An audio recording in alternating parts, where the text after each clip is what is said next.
अस्सलाम वालेकुम। आज हम स्टार्ट करने जा रहे हैं फाइलम नीमाटोडा।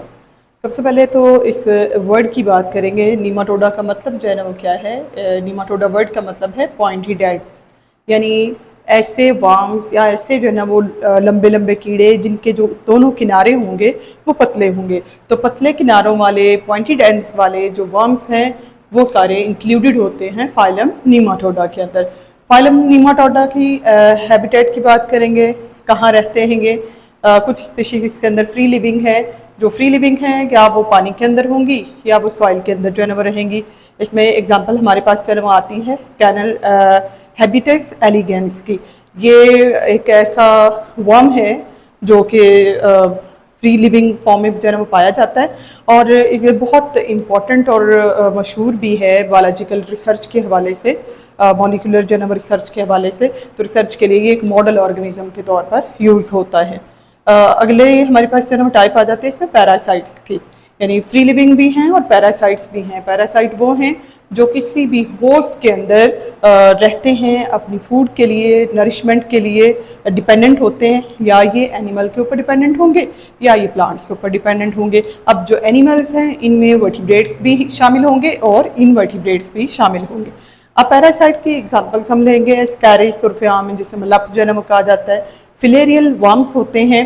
फिलेरियल वर्म्स जो है ये फिलेरियसिस एक कंडीशन को काज करते हैं जो कि जनरली जो है ना होता तो इस वर्म की वजह से है, लेकिन इस वर्म को ट्रांसफर कौन करता है? इन्फेक्टेड मस्कीटोज, यानी ऐसे मच्छर जिनके अंदर ये वाले वर्म्स जो हैं मौजूद होते हैं, उनसे उनके काटने से बच्चों को ये मुंतकिल जन्म हो जाती है, बड़ों को मुंतकिल हो जाती है।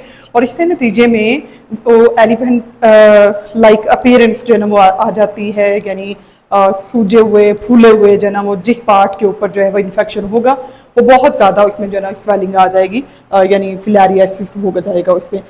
हुकवर्म है हमारे पास और हुकवर्म जो है ये भी इंटेस्टाइन के अंदर जो है ना पाए जाने वाले जो है ना वर्म्स होते हैं। और इनकी स्पेशलिटी ये है कि इनकी स्ट्रक्चर के अंदर जो है, इनकी बॉडी स्ट्रक्चर जो है उसमें जो मतलब जो होंगी एक स्ट्रक्चर होगी मॉडिफाइड स्ट्रक्चर, हुक की तरह की स्ट्रक्चर, जिसकी मदद से ये क्या करते हैं सेल के साथ अपने आप को अटैच कर लेते हैं और अपने होस्ट से जो है ये न्यूट्रिएंट्स को क्या करते हैं एब्जॉर्ब करते रहते हैं। फिर पिन वर्म्स की बात करेंगे। पिन वर्म्स को और फ्याम में चमूने जो है वो कहा जाता है, जो बच्चों को जो है इचिंग जो है पेन काज करते हैं। और इन वर्म्स की जो है वो ग्रोथ भी बहुत जल्दी जो है ना वो होती है, बहुत बारीक वाले जो है ना ये होते हैं। तो एनल एरिया के अंदर जब ये आ जाते हैं तो वहाँ पे अक्सर ये इन्फेक्शन जो है करते हैं और उसी प्रेजेंस की वजह से, इनकी मूवमेंट की वजह से जो होगी उनको ख़ारिश होगी, बच्चों को इचिंग जो है ना वो होगी और एक अनकम्फर्टेबल जो है ना वो कंडीशन उनकी जो है ना वो काज होती है। इसी तरह कुछ विप वर्म्स जो है ना वो होते हैं। ये वर्म्स जो है ना वो क्या करते हैं, बल्कि वाइप वर्म्स उनको जो है ना बोलें, ये वर्म्स जो हैं ये भी होते तो इंटेस्टाइन के अंदर ही हैं, लेकिन इनकी ग्रोथ का पैटर्न जो है ये पिन वर्म से टोटली जो है ना वो डिफरेंट होता है।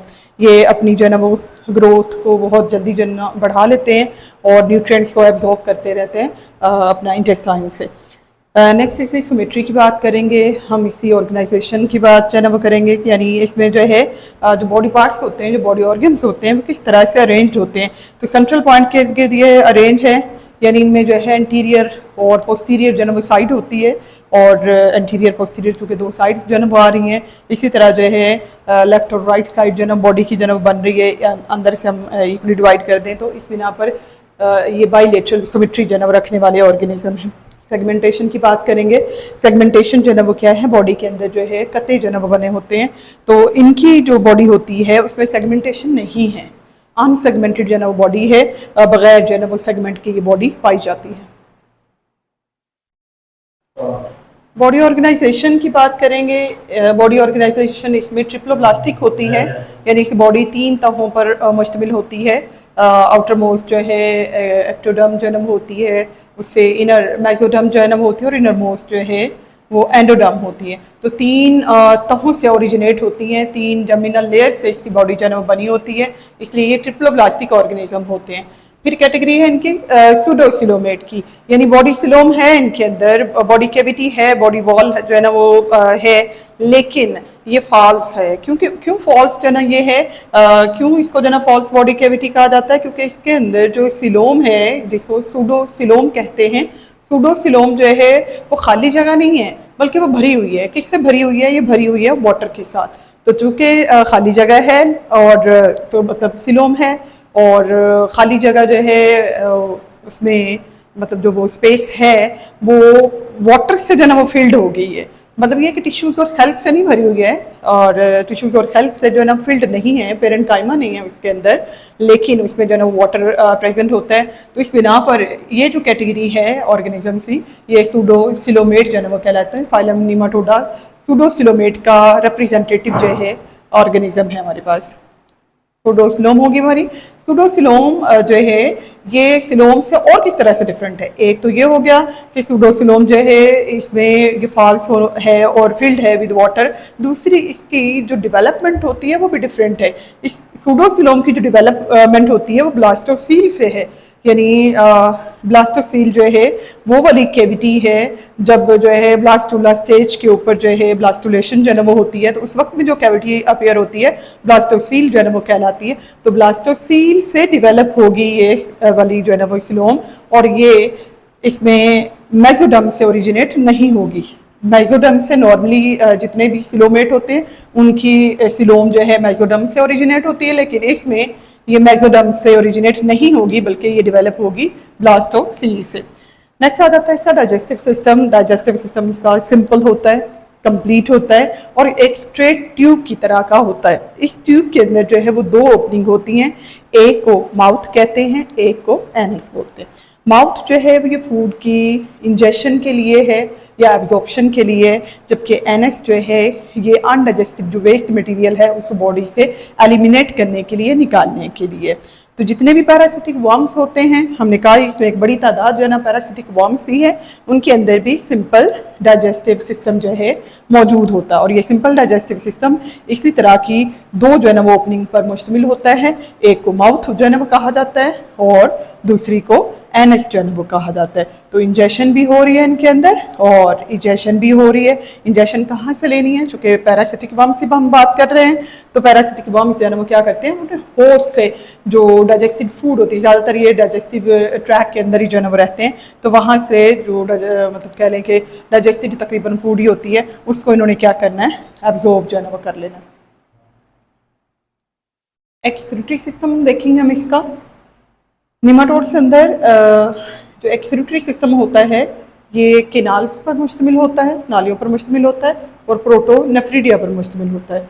दो इसके अंदर जो है वो केनाल्स होती हैं, दोनों आपस में मिल जाती हैं एंटीरियर जो है ना वो साइड पे जाके, हेड वाले रीजन की तरफ जाके, और दोनों केनाल्स आपस में मिलकर एक सिंगल केनाल बना देती हैं।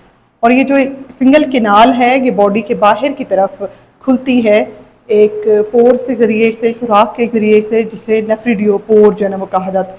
नेफ्रिडियोपोर इन वर्म्स की बॉडी की जो वेंट्रल साइड होती है, यानी ज़मीन की तरफ जो हिस्सा होता है इनका, उस साइड पे जो है ये पोर जो है प्रेजेंट होता है, और यहाँ से वेस्ट मटेरियल बॉडी से बाहर निकाल दिया जाता है। और प्रोटोनेफ्रिडिया जो है वो सारे वेस्ट मटेरियल को इकट्ठा करके लाता है, केनाल से अंदर डालता है। दोनों केनाल्स जो है ना वो हेड वाली रीजन की तरफ एंटीरियर साइड पे जाके मिलकर एक केनाल बनाती हैं, और ये एक केनाल जो है वेंट्रल साइड की तरफ मौजूद जो नेफ्रिडियोपोर होगा उसके ज़रिए से वेस्ट मटेरियल को बॉडी के बाहर एक्सपेल कर देगी। फिर आ जाता है इसका नर्वस सिस्टम। नर्वस सिस्टम जो है नेटवर्क ऑफ न्यूरॉन्स पर मुश्तमिल है। इसमें एक नर्व रिंग जो है ना वो पाई जाती है जो कि अराउंड दी फेरेंस होती है, यानी इससे हल्क के पास पास जो है ना वो गले वाले साइड जो है वहाँ पे ये नर्व रिंग होगी, और ये नर्व रिंग जो है ये सराउंडेड होगी फेरेंस वाले पोर्शन के अंदर लॉन्गिट्यूडिनल नर्व जो कॉर्ड्स हैं उनके थ्रू। अच्छा, अब ये सारा जो है मतलब इसमें कह लें कि जो ये न्यूरॉन्स का नेटवर्क होगा ये पूरी बॉडी के अंदर जो है जितनी भी जो चेंजेस हैं, जितना भी जो कोऑर्डिनेशन है उसको मेंटेन रखने के लिए रिस्पॉन्सिबल है। इसके अलावा इसमें एक सेंसरी ऑर्गन भी जो है ना वो पाया जाता है जिसको सेंसरी पेपिली जो है ना वो कहा जाता है। पेपिली जो है ना वो आउट ग्रोथ कह सकते हैं हम उभार कह सकते हैं। तो सेंसरी पेपिली जो है अराउंड द लिप्स में प्रेजेंट होते हैं, लिप्स के करीब जो है ये सेंसरी पेपिली जो है प्रेजेंट हैं।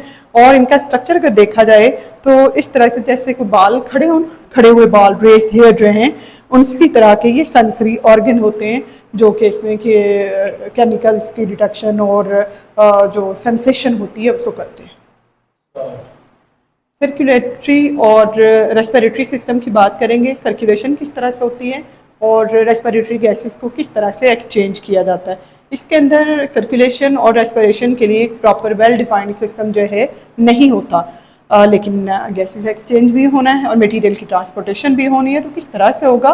गैसेस एक्सचेंज करने के लिए इनकी जो बॉडी की जनरल सरफेस होती है उसी को यूज़ किया जाता है, और इसी तरह ट्रांसपोर्टेशन ऑफ मटेरियल के लिए भी सिंपल डिफ्यूजन का जो मैकेनिज्म है इसको बुरुए कार लाया जाता है। फिर रिप्रोडक्शन आ जाती है इसकी। रिप्रोडक्शन जो है ये करते हैं सेक्शुअल रिप्रोडक्शन। जनरली जो है सेक्शुअल रिप्रोडक्शन में ये इन्वॉल्व होते हैं। सेक्शुअल रिप्रोडक्शन जो है इसके अंदर रेयर केसेस में है। तो जो सेक्शुअली रिप्रोड्यूसिंग निमाटोड्स होंगे ये मोनोसेक्सुअल होते हैं। मोनोसेक्सुअल होते हैं मतलब इनमें मेल निमाटोड्स अलग होंगे और फीमेल निमाटोड्स अलग होंगे। और अब ऐसी कंडीशन जिसमें मेल और इंडिविजुअल अलग हो, अलग बॉडी रखता हो, और फीमेल इंडिविजुअल अलग बॉडी रखता हो, और दोनों के अलग अलग घर हों या अलग अलग मतलब प्रेजेंस हो, तो ऐसी कंडीशन को डाइएशियस जो है वो कहा जाता है। डाई फॉर टू और एशियस वर्ड जो है, एशियम और एशियस जो है इसका मतलब होता है हाउस। तो जब दो इंडिविजुअल अलग अलग बॉडी के अंदर रिसाइड कर रहे हैं या दोनों सेक्सेस अलग अलग जो है ना वो बॉडी रखती हैं तो इसको डाइएशियस कंडीशन भी कहा जाता है और मोनोसेक्सुअल इंडिविजुअल्स भी कहा जाता है। तो तमाम जो निमाटोड्स हैं ये जो सेक्सुअल रिप्रोडक्शन करते हैं वो मोनोसेक्सुअल होते हैं और डाइएशियस होते हैं।